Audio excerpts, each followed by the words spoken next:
Assalamualaikum warahmatullahi wabarakatuh.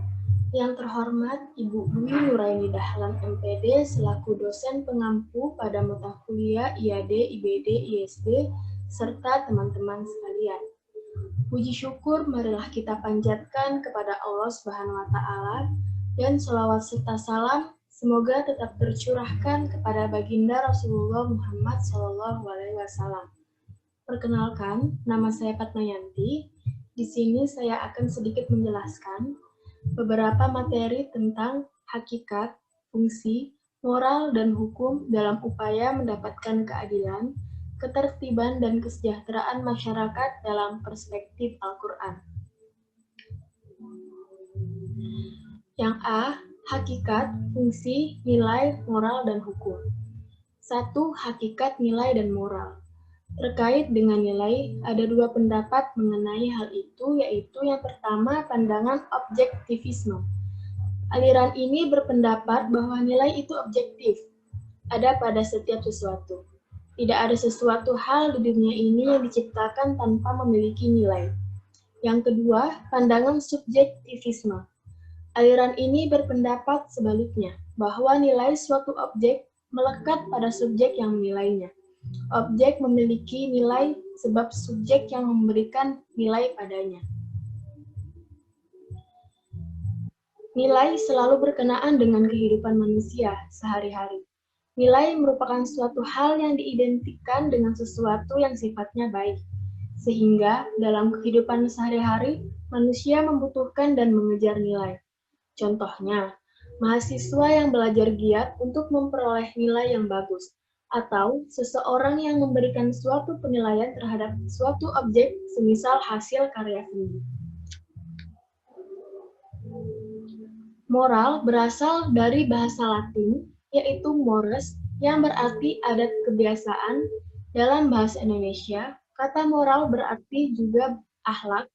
Dalam bahasa Arab, kesusilaan, etika, perangai, tingkah laku, dan lain-lain. Bila kita kaitkan moral dengan konteks nilai, maka moral merupakan bagian dari nilai yang dikenal sebagai nilai moral. Nilai moral berkaitan dengan perilaku manusia atau perangai yang dapat dinilai dengan baik atau buruk.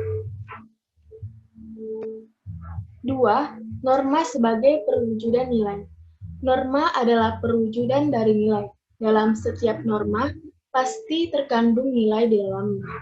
Nilai itu juga sekaligus menjadi sumber dari adanya norma.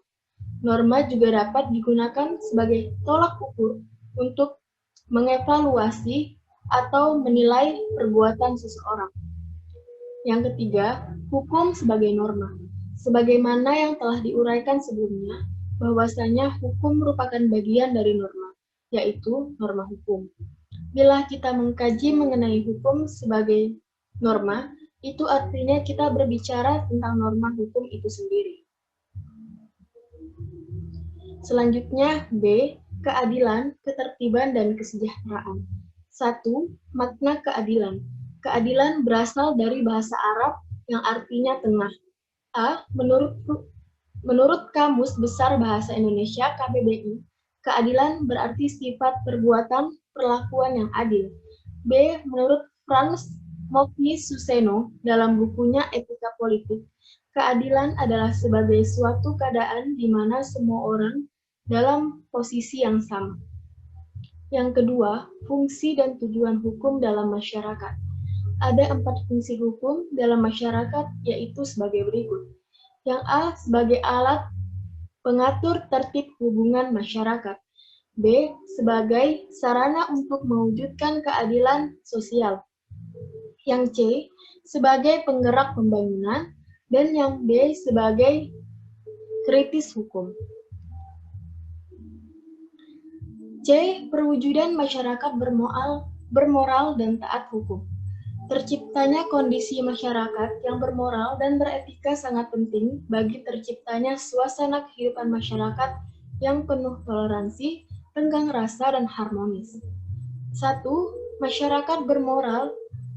Ciri orang bermoral dan tidak bermoral adalah jika seseorang melakukan tindakan sesuai dengan nilai rasa, dan budaya yang berlaku di tengah masyarakat tersebut, dan dapat diterima dalam lingkungan kehidupan sesuai aturan yang berlaku, maka orang tersebut dinilai memiliki moral.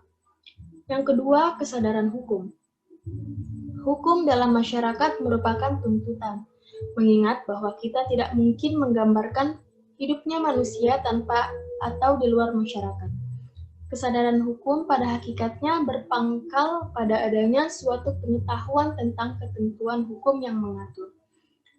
Hidup dalam hidup bersama, dari pengakuan mengenai ketentuan hukum ini, akan lahir suatu pengakuan dan penghargaan terhadap ketentuan-ketentuan hukum yang dimaksud, sehingga timbul penghayatan terhadap ketentuan hukum tersebut.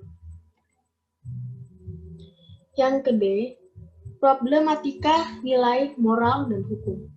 Perilaku manusia sehari-hari sejatinya diatur dalam norma seperti norma hukum atau moral.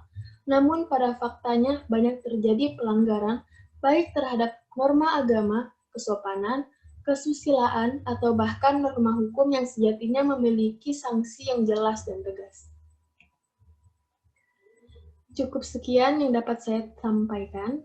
Kurang lebihnya mohon dimaafkan. Wabillahi taufiq wal hidayah.